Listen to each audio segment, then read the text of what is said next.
of March. We're live for the Pulver Report. How's everybody doing today? Good, good, good. Let's kick things off with a risk disclaimer. We understand risk in trading. Please and always use trade capital only. Do not trade with money you cannot afford to lose, whether you're trading stocks, options, futures, forex, cryptos. You know the risks. If you're following me on social media, make sure it's real me, youtube.com/Chris Pulver. And my official handles, Facebook, Real Chris Pulver, Instagram, Real Chris Pulver, Twitter, Real Chris Pulver. You know the deal.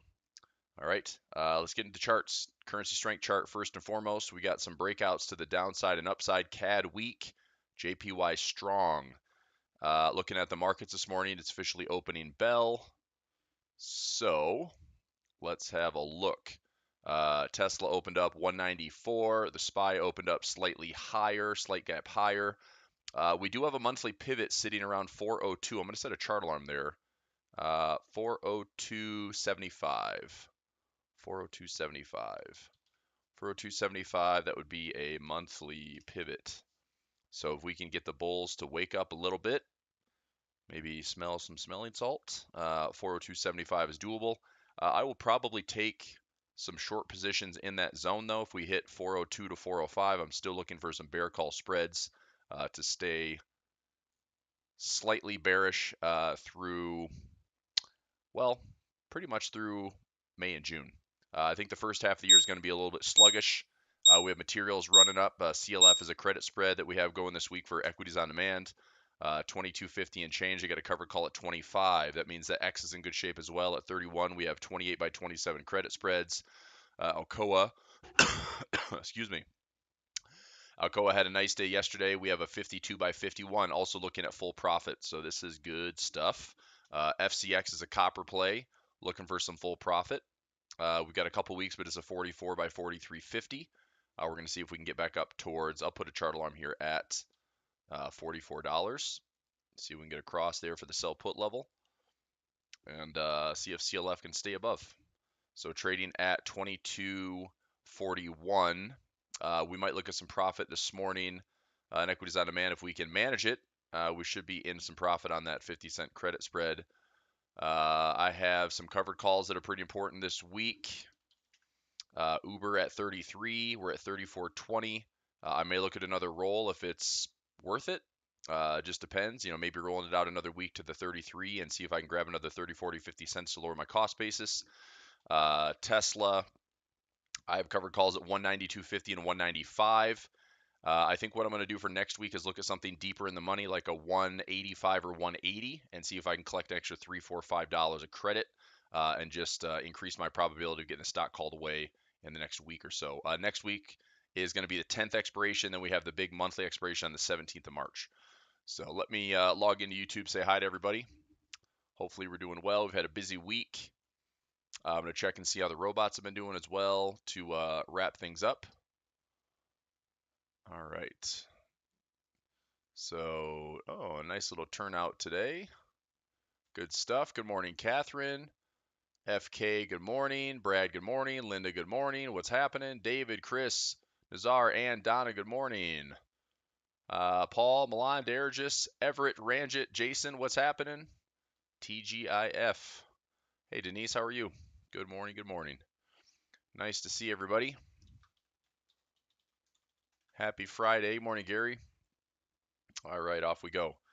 Okay, so we're going to keep an eye on things. Chart alarm set at 185 on Tesla, 175 as well, just in case things get a little bit messy. Yesterday's close was pretty interesting. The last couple of hours. So this was the. Was this yesterday?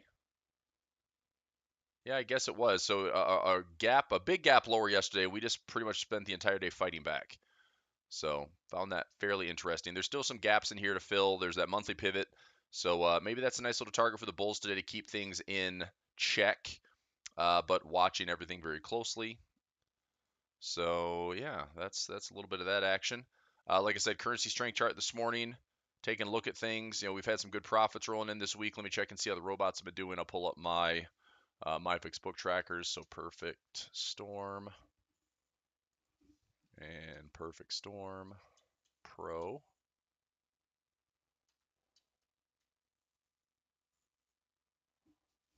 There we go. And also my Pockets Pattern Pro. All right, John crushing it. 46,000 in profits last month. Love the Forex. Love the Forex. Nice to hear it, John. Good work, man. Jacob, good morning. Lynn, good morning. Michael, what's happening? Okay, so not really a super busy week. 30 pips on the Pockets Pattern Pro. Oh, what's happening, Perfect Storm Pro? Delivering in a big way. 512 pips. Certainly not complaining about that. And wow, 531 for the old Perfect Storm. Okay, let me bring these over. Here's a couple of screenshots. So that one there. And that one there. And that one there. So 531 Perfect Storm Pro. Nice little chunk. So 120 pips on the day, 531 in the week. That was Perfect Storm. Here's Perfect Storm. So that's 531 in the week for Perfect Storm. Perfect Storm Pro, 512. And Pockets Pattern Pro, surprisingly quiet, 30 pips. And but tight drawdowns. I mean, so Perfect Storm Pro is sitting in a, let me look at my drawdown situation here. It's about a 6.6% drawdown. The original Perfect Storm is sitting in around an 8.5% drawdown. And this one is in about a 2% drawdown. So, you know, again, to me, single digits is very manageable, especially trade size wise and leverage. But nevertheless, robots clearing up about 1,000 pips this week. We did have some profits as well. Let me check here.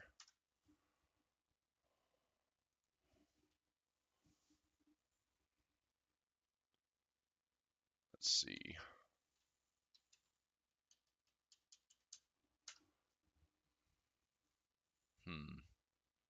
I guess I need to sign in. I was looking to see.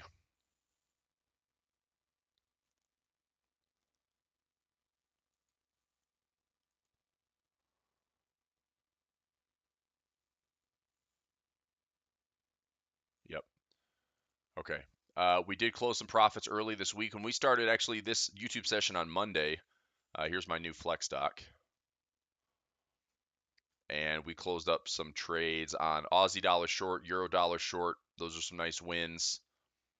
I'll add in some auto trading profits. New Zealand CAD, I'm long. That's up a little. That's up a decent amount, 83.55 with New Zealand CAD, and CAD is softer today. If I go to currency strength, that also should be up. Excuse me. Excuse me. Crikey. With CAD dropping hard, we'll see if that New Zealand CAD is up near some fresh highs. So here's New Zealand CAD. We took a nice little buy trade off the yearly pivot at 83.55, which is right off this low, and we're sitting around 84.70. So we're up about 120 pips on New Zealand CAD. CAD Swiss dropping a little bit. Dollar CAD long. I've been looking at dollar CAD long for the last couple weeks, going pretty well. And resistance here high, but I think we have room to get up to this level. You know, find some resistance. If I'm going to look to sell dollar CAD, it's probably at the 140 handle. Nice support, and this pivot area is right about a midpoint. So I'm looking to stay long on dollar CAD up into these highs, and then look for confirmation to short it back down. We'll see if oil is any reflection of this price action right now for the CAD. Not really. Kind of, but not really. Oil's still very sideways, very stuck. And I'm very curious if we settle into like the 65 to $60 support zone and then have a rally back up towards 90 to 95. But I think we're going to be stuck between like 60 and 90 bucks for this year. Okay, good stuff. All right. Let's see what other currency pairs. So we have mind over markets going on this week for market traders. I'm going to see what the schedule is for today. I know we have VIP sessions starting up this afternoon. I'm just going to confirm that. So firing up at 1 p.m. Tion kicks us off with trades and 2023 predictions. Then we're going into growth plans with the whole team and a roundtable with all of us to wrap things up for a couple of hours. So from 2 to 4. So that'll wrap things up for Mind Over Markets. If you've been in the sessions, hopefully been going well. I know it's been a lot of fun. It's always nice getting every team member together and talking charts. So good stuff. All right, let's take a look. So Aussie CAD, just really quickly on some currency pairs. Aussie CAD, did we buy it yet? No, we took some profit from this sell trade right here. We sold it off of that previous low and then this resistance, took it down towards the yearly pivot, protected some profit. I'm looking for a monthly pivot and another drop. Hopefully we can settle back into like 9,000 to 8,900 on Aussie CAD, and then from there I'm going to start looking to buy it. So this could be a high to low, lower high to lower low, a little bit of a corrective move from low to high, but I'm looking for Aussie CAD to settle back in. Here's what I'd like to see. I may not sell Aussie CAD, right? What I might do instead is we've already sold it, took some nice profit. If it starts to work its way a little bit lower, then I'm looking for a buy trade. Or I could treat it a lot like I'm doing New Zealand CAD, which is I've already taken a buy trade. I'm taking it back up here, and this is area 1, pulls back into area 2, and I just stay long on Aussie CAD to revisit the highs. That might not be a bad play, but I'm already doing that essentially on New Zealand CAD. New Zealand CAD, I'm already long. And this is, to me, something like this. So we might just work up to this channel high. There's a short-term profit target there. If it goes any higher, that's my profit target around 88.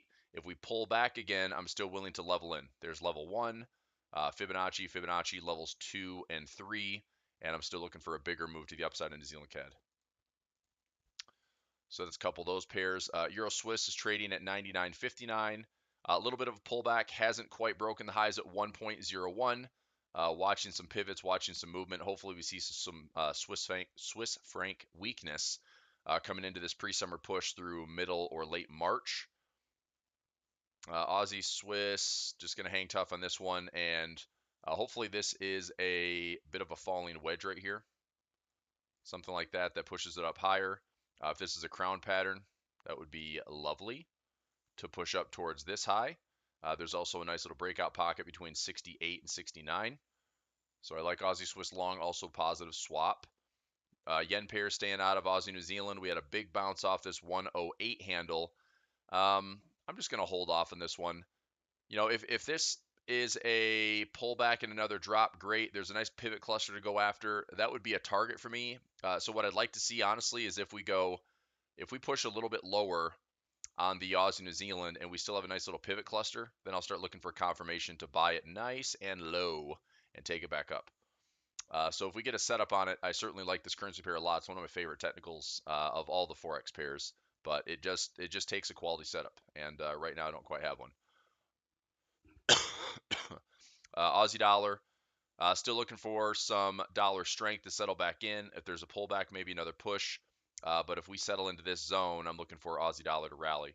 So anything from 66 to 65, I'm looking for Aussie strength to kick in, or possibly just dollar weakness. CAD Swiss, just stay in the course.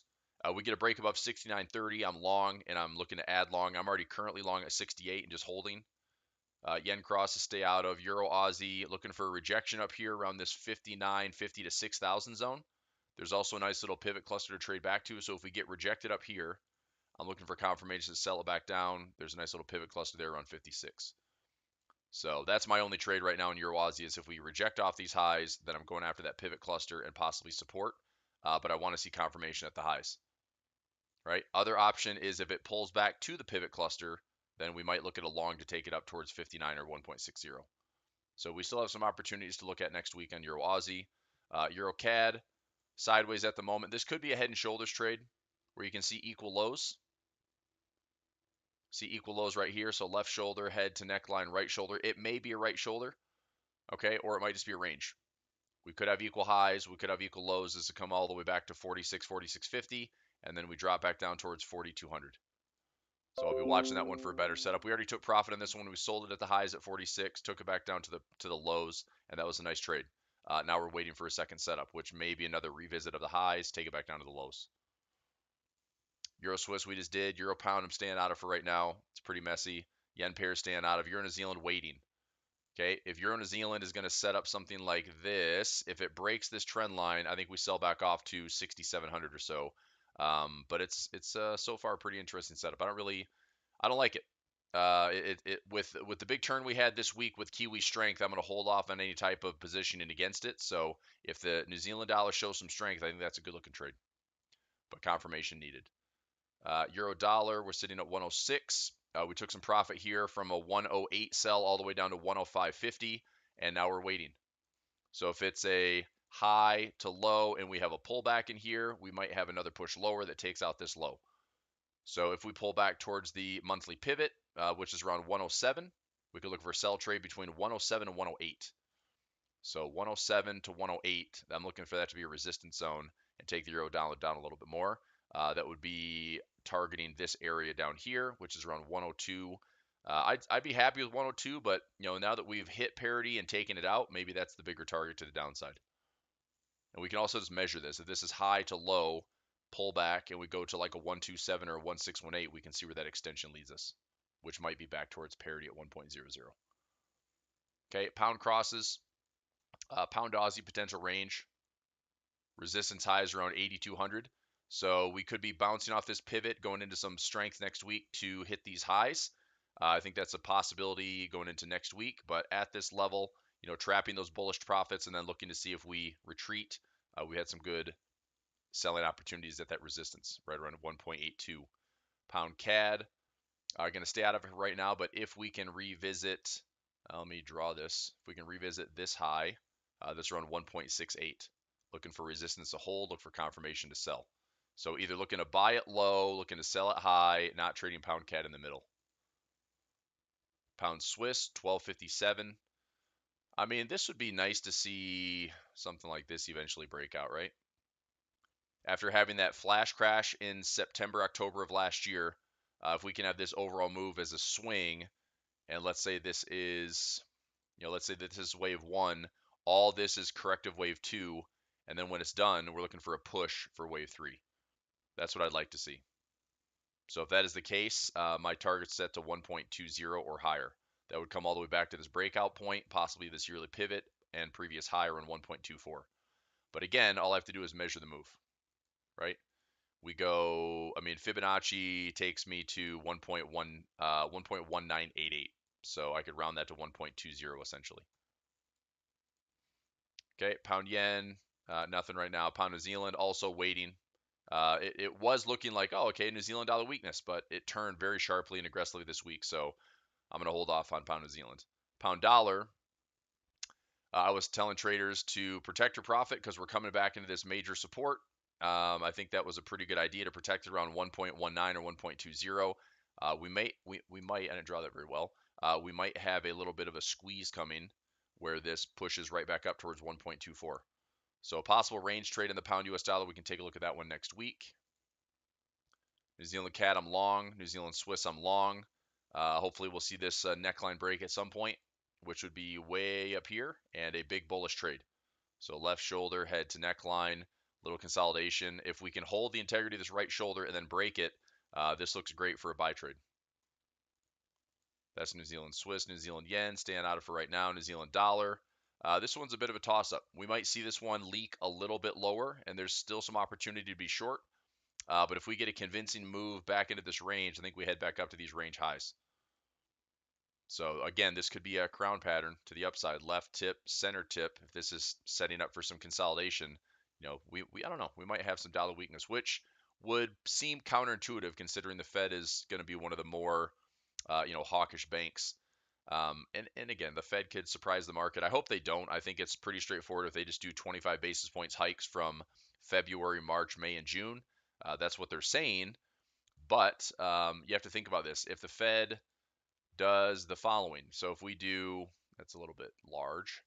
If we did we did a February 25, I'll just put 0.25% hike. March, it's actually March 22nd. We're looking for expecting another 25% hike. Okay, I'm going to put an asterisk next to that, and I'll explain why. And then in May, I think it's May 3rd, another 25% hike. And then in June, I think it's the 14th. That's a Wednesday because the 16th is a Friday because that's an expiration. Another 25% hike. So this is what is anticipated for the Fed this year, is a 1% plus movement. The reason I put an asterisk on March 22nd is what I've noticed is The 0.25 is the higher probability, but the 0.50 is sneaking up there and dragging down the overall probability where maybe the Fed comes out with a slightly higher rate hike. Now, if they did that, here's the watch tool. If the Fed did that, then they're clearly showing that they have miscalculated. Okay, so this is a lot different now. I was looking at these yesterday. This was like a 55-45. Now it's 74-26. So not sure if there were some Fed speakers that pushed this back around, but my point was this was, kind of getting lower on the 25 basis point side and higher on the 50 basis point side. But it looks like we have retreated. So now it's favoring the 25 basis points hike. So again, March, May, June, and then there's the pause, higher for longer for the rest of the year. So it doesn't look like the Fed is going to be cutting rates anytime. And we're at 5.25 to 5.5. That would be the official rate decision from this June hike. All right. So anyway, point is, it's going to be really interesting to see where central banks are at by the halfway point of this year, because it seems like all the hikes are coming in this first half, right? We've already seen the Bank of Canada raise rates. We've seen the RBA, RBNZ raise rates. The Bank of England raise rates. The Fed has raised rates. They're going to continue to do so.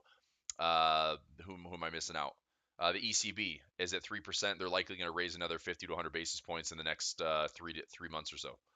So a lot of that first half aggressive, hawkish policy, and we'll see where that kind of leaves everybody.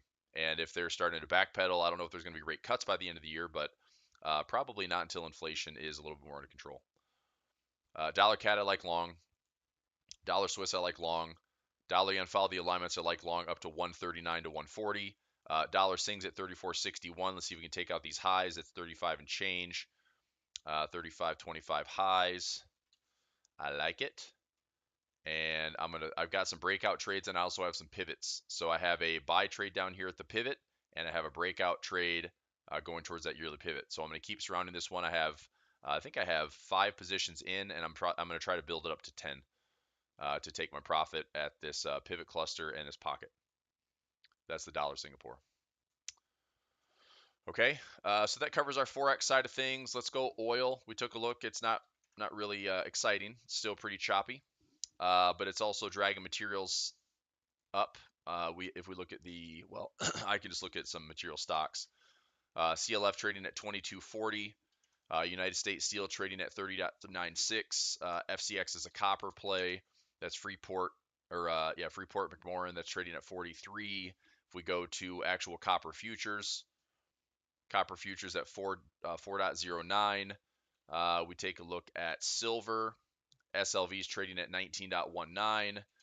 GLD is trading at 171.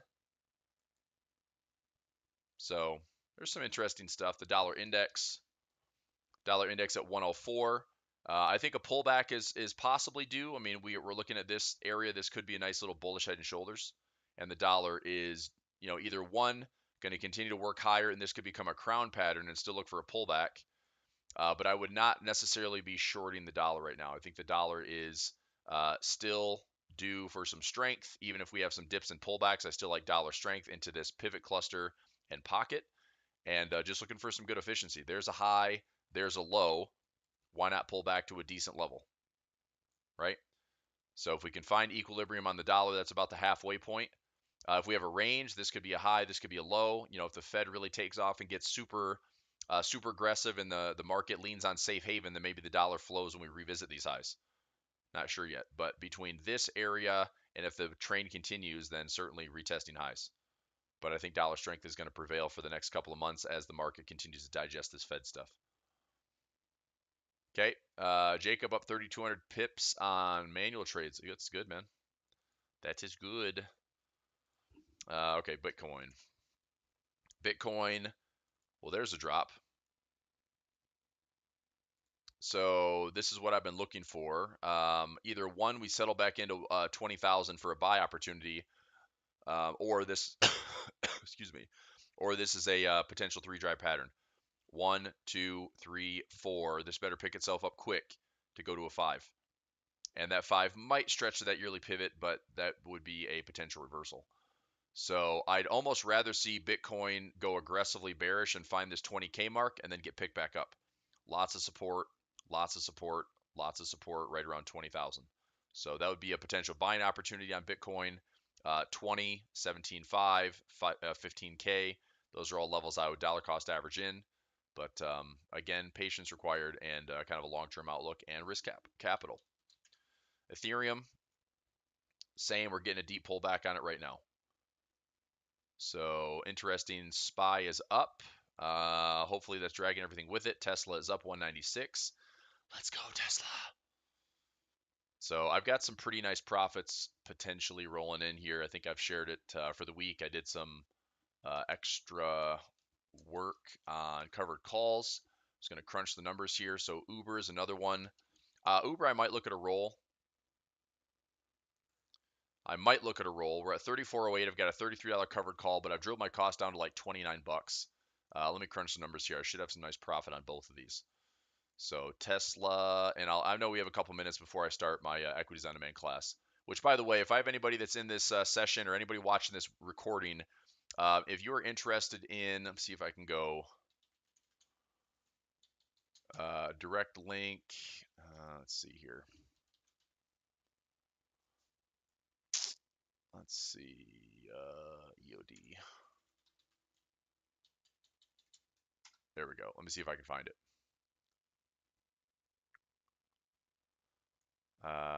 There it is.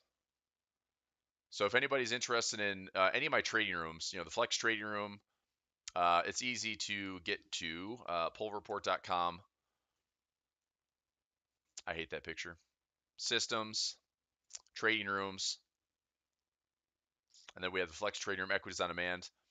This is the a la carte price. I'm going to see if I can get a promo price on Flex Trading Room.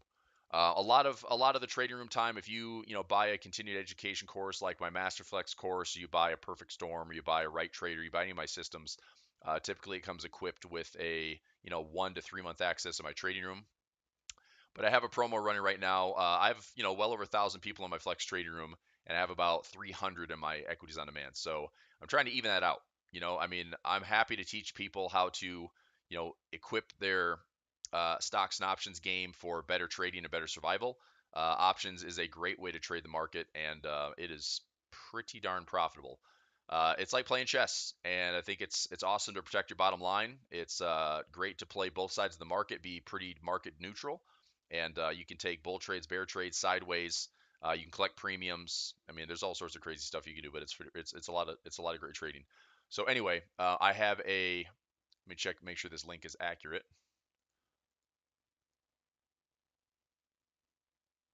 It is. Okay, good. Yep. So I will click this link, copy, and put this in the chat. So this is a 3-month promo for stocks options trading. Usually, if you click on that link, that's for a 3-month special. Usually it's $199 per month. And so I'm doing a 3-month special for $149. So just trying to encourage traders, if you're interested in trading stocks and options, it's a great way to learn.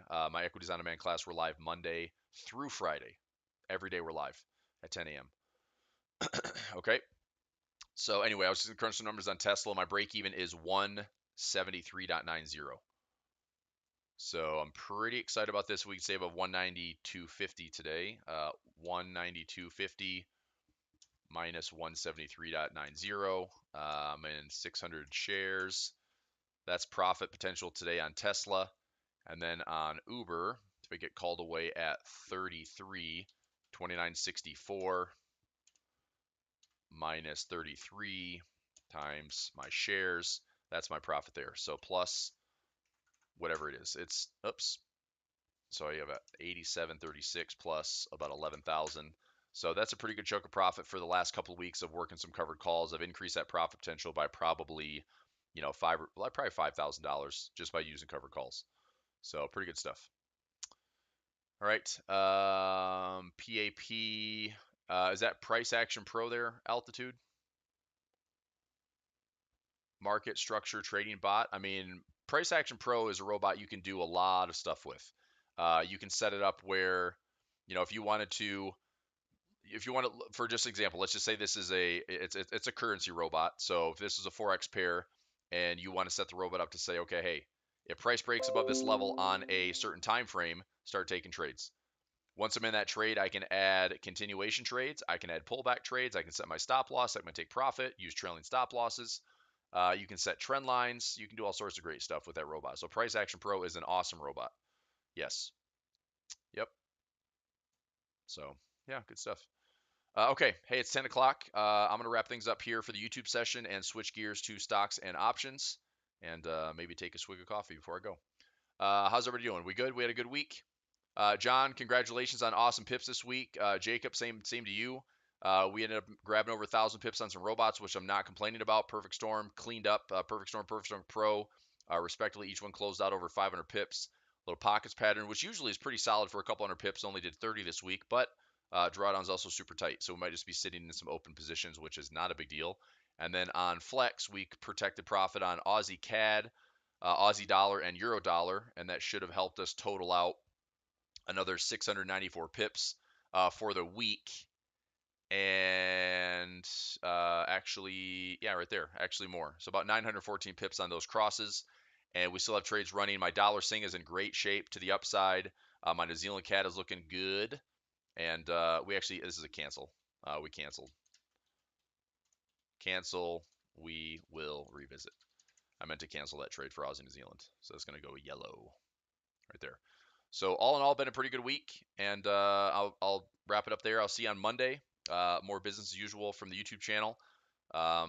Thanks a lot. I would appreciate if you hit the thumbs up button for me, like and subscribe, all that good stuff. Click the notification bell so any live videos that we're launching on Mondays and Fridays, or any additional educational videos that come out to the channel, and know about. Okay. All right, everybody. Thanks a lot. Happy trading, lots of profits. Happy Friday. Enjoy the weekend, and I'll see you back here on Monday for YouTube. And stocks and options students, I'll see you in 1 minute. Thanks. Bye.